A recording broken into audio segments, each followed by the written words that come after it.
Morning, all. Happy weekend to each and every one of us. Good morning, everybody. How was the week? I hope we all had a wonderful week. Glory be to the name of the Lord. You're welcome to Live Right this morning. This is Olushola Johnson for Live Right today. God bless you as you join in Jesus Christ's name. So today we'll be talking about just before you judge. Just before you judge. Apologies, I could not come last week for Live Right. I was away somewhere, so that's why. So today we'll be talking about just before you judge. Just before you judge. What is judgment? Judgment means, you expressing a bad opinion about others, thinking that you are better than them. That is judgment. Expressing a bad opinion about somebody. I want you to please help me like and share as you watched so that other people can partake in the grace of this message and we'll all learn together. If you have anything to comment, you can comment, and if you have anything to say, you can add to it. And God bless you for that. So expressing bad opinion about somebody is called judgment. And before we say we judge, we've been hearing it that it's not good to judge, it's not good to judge. Yes, we'll take a look at what Jesus said in the Bible, in the book of Matthew, chapter 7, verse 1, where he said that we should not judge so that we won't be judged. Because the measure with which you measure or your utterances about your judgment is what will be used against you also. So the way you judge somebody in a particular situation, if that kind of situation should happen to you too, definitely that's the way you will be judged. If people do not judge you like that, God himself will judge you like that. So, and he said something, he said, because of the deep things we do not know. What are the deep things that we do not know? Okay, somebody and another person have an argument and you are like, you've heard both sides' story. Is it enough for you to judge? Or maybe you were there, you were present when that thing happened. Is it enough for you to judge any one of them? Or is it enough for you to judge the situation rightly or wrongly? I want to tell you that it is not right until you know the truth about everything. So when Jesus, even himself that came to this world as a powerful person, he came in the form of God and he came and said, judge not anyone because of the deep things that you do not know. So what he meant was that as heaven is higher than the earth, so is the ways of God higher than our ways. The ways of God are higher than our ways as the heaven is higher than the earth. So nobody can fathom the orchestrations of God. That situation, you don't know what God wants to use it for. You have known the side of everyone's story, but you have not known God's side of the story, because it may be an orchestration from the spiritual realm for that thing to manifest another thing. So that's the deep thing that we do not know. We saw a case of an adulterer in the Bible where the adulterer was caught red-handed, and she was being stoned, and everybody was picking stone, they were throwing at him, and Jesus told them to stop. And he said, even him, he could not judge her. That's because of the deep things that we do not know. So if Jesus can take a look at the deep things that people do not know, even if he knew about it, he did not judge her. So definitely is enough reason for us not to judge people, because we do not know the orchestrations of God. We do not know the heart of God, and we do not know the will of God. So if an argument happen or something happen, it may be to save your own head. So not to be judging or to save a situation that may come again. So I want us to take a look at the life of some people in the Bible. I want us to take a look at the life of some people in the Bible. When we take a look at the life of Solomon, Solomon was the last child.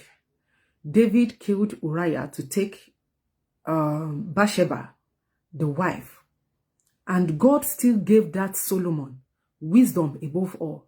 He loved Solomon more than the other children. David had the firstborn, he had the second child, he had sons that could reign after him. God still said that it is Solomon I choose, the son of a woman that committed adultery and her husband was killed. If this happened in this dispensation, will we still trust God as we are supposed to? In the case of Esther too, Esther was a woman that was on her own when Vashti misbehaved. And Vashti was cast away from the palace for Esther to fill in the space. And Esther, the orchestration of God was to save a large number of people, the people of the Jews. That's why he brought Esther there. So that orchestration, nobody knows about it. Nobody knows about it, that this is what God is driving at.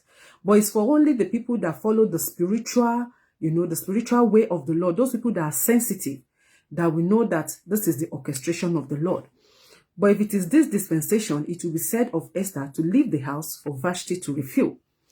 And so the deep things that we do not know, that only God knows, should make us always shut our mouth instead of judging others. Even in the book of John, chapter 7, verse 24, the Bible says, judge not according to the appearance, but judge righteous judgment. Judge righteous judgment. So what is called righteous judgment? So if at all you want to judge, judge righteous judgment. So what are the reasons why we should not judge? I want us to take a look at the reasons why we should not judge first. So number one, the more you judge others, the more you judge yourself. Because with the measure with which you measure, like I said, is what will be measured back onto you. With the statement that you use is what will be measured back to you. Even at the end of time, we were made to know that every word that is spoken from our mouth, we will account for everyone. Everything we will account for it. So number two reason I want us to look at is that, you get to know. Reason why you should not judge is that until you get to know the truth, until you get to know the accurate truth, you understand? For everything to be fair, every word you will speak to be fair, you understand? That is when you can say you can judge. So like I said, because of the deep things, the secret things that you do not know, those things that are higher than your ways, those things that are of God, that you do not know whether it is God's work that is in process or it is man's work that is just in process. So you need to know the fact truly, you understand, before you judge. Another point I want us to know is that appearance. Appearance can be deceiving at all times. You cannot judge people by their appearance. You cannot judge people by, you can only judge people by nature. Their nature. You understand? You can't say, okay, because somebody looks wealthy, definitely the person is wealthy. Because somebody looks tattered, definitely the person is poor. We have seen some cases whereby some people even disguise to get some things done for their life, whereas they are wealthy. So if you are the kind of person that has judged, I've seen a case whereby a woman was telling another person, because the person rented an apartment, you were telling the person that, oh, you do not, how did she say you do not have a house of your own. I am a landlady.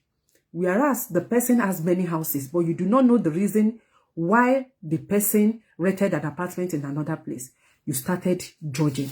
Do you know? And the person started saying that because you are poverty-stricken people, that is why you are in a house like this. Enjoy it while it lasts.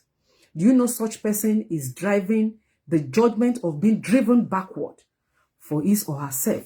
Because the person you are judging is not what the judgment is supposed to be for that person. Whereas you have cast your own judgment. And so definitely you'll be judged accordingly. So we should not bring something that is not our own upon ourselves because of the statements that we utter sometimes about some people. Like I said, you cannot judge people by their external appearances. Number one thing is that some people, they are actually people that are with powers, even the powers of wealth.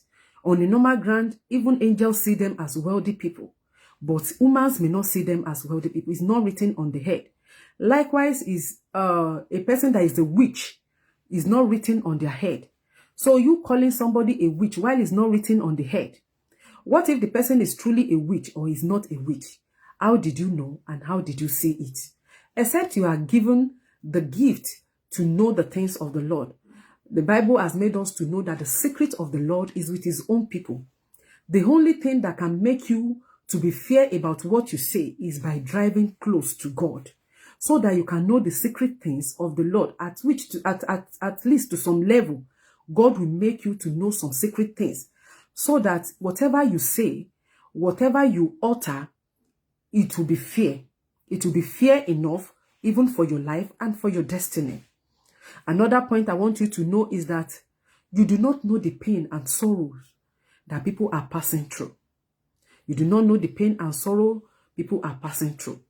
Take, for example, a woman that built a house. You understand, maybe he has more hedge than the husband. Built a house, but the husband ended up sending the woman packing. And somebody now met her on the road and started castigating her, started saying every form of nonsense to her, not knowing the pain and the sorrow the person is passing through, that the person has been cheated. You now start casting your own this thing. Some people may be on the road begging for money. You do not know what they truly, though bad people have made good people. Bad people have made good people not to find favor with some people again. But it is not in our own mouth to judge others. You see a beggar, you say, the person say, please give me transport money. I want to transport to my house. I don't have any transportation. You say, how much, even the money with you can get lost. So if you get lost, what would you do about that? Will you start looking for you? Some people have lost 300,000. Some people have lost millions of naira just for you to give 200.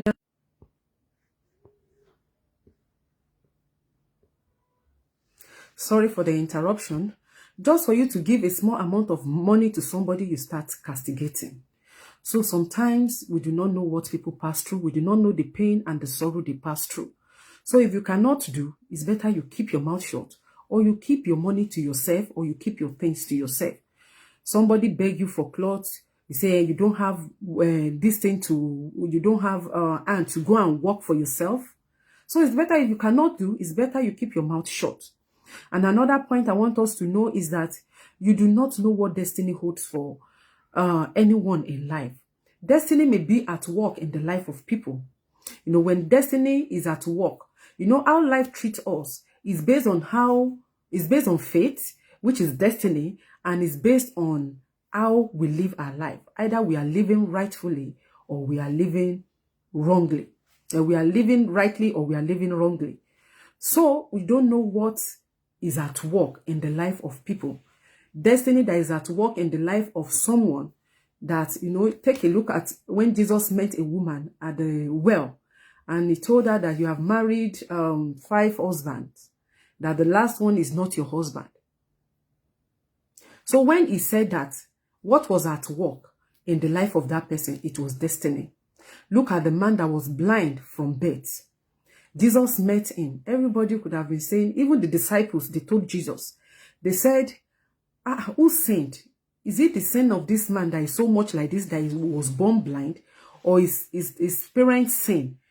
And Jesus told them that he did not say no, neither did his parents sin, but for the work of God to be made manifest. And that is destiny. At a point in time, God wants his glory to manifest, and he wanted to use that man. So is it that person that you are castigating, that God wanted to use his life to manifest his own glory? So you think about that. That is the way of the Lord, far higher than your ways, and his thought far higher than your thought. So the way he orchestrates things cancels our own judgment. So however you judge others, you will be judged like that also. Point 6 I want to mention is that because you do not know the shoes in which you will find yourself tomorrow. You know, later in life, you do not know the shoes that you find yourself. You know, sometimes some things happen and you are quick to judge others. Oh, he's a thief. How can he do that? How can he do that? How can he steal from the company's account? How can he do this? How can he do that? You are the lead to start castigating that person. But at a point in time, maybe the person that is castigating now has somebody to save in the hospital, maybe the child's life or something, and he has no other thing to do but to change figures. And you were forced to do that because you have prayed, you don't know what is happening. And you say you don't have any other choice other than to do this. And you think it's a secret. You have judged somebody before. And definitely the way you judge that person, you'll be called a thief. Or someone, take for example, I've seen a situation whereby a man packed out the wife's belongings. A wife that you are not supposed to pack out her belongings.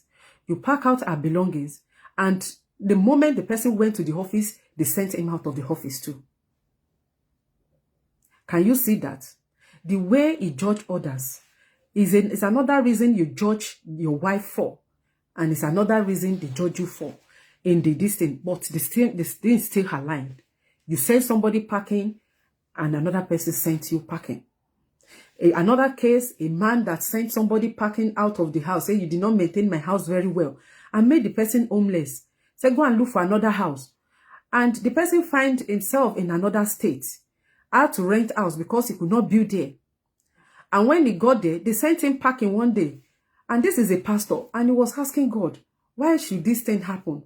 That you still want me to be functioning in this state? Why should this thing happen when I do not have anything at hand? And he prayed. At the end, the Lord revealed to him that you did not have mercy on somebody before. You sent somebody packing without thinking deep about what you should do about that person. Had it been the person prayed like that when he was sending that person, should I send this person packing or not? If God wants you to send the person packing, you will send the person packing and nothing will happen. Because it is the will of God. You ask God before you do it. But you did not do that. But when they wanted to send you packing, you now started begging God, say, God, I'm not ready for this. Why is this thing happening? When the person got the message that because you have done an action like that before, that is why you are passing through this, and the person had to accept it. The way you judge others is the way you will be judged. So just before you judge others, think deeply of the things that you do not know. The deep things that you do not know, the ways of God that you do not know, either destiny is at work, or maybe you will find yourself in that shoe later in life. You may not think about it now. You may not think about it now, but it may happen in future. It may happen in future that a man may make a mistake of impregnating another person. Before you castigate that man that impregnated another person, I gave the example of David, that impregnated another person. It may have been written that a particular child will come from this and this. You understand? At the end, everybody will judge. The Bible has made us to know that he that thinks he stand should think lest he falls. So at that time that you may want to fall, something should be able to hold you. Your words should be able to hold you. Your words that you have not been the type that has been judging others, so that you won't be judged. I think I've been able to make a point this morning in Live Right, and I think you have learned one lesson or the other. If you have anything to add to it, or you have any correction to make in what I have said, I welcome everyone, and I welcome your words. Thank you all for listening, for joining. I see you, Follow Rusho Matthew, Komolafe Shegun, Olalekan Kolawole, Afomia, Jubril Lukman. I see every one of you, Gabriel Damilari. God bless you all for joining. And I want to say I appreciate you all, and I love you all with the love of God. Thank you for supporting me. God bless you, and have a wonderful weekend. I love you all. Thank you.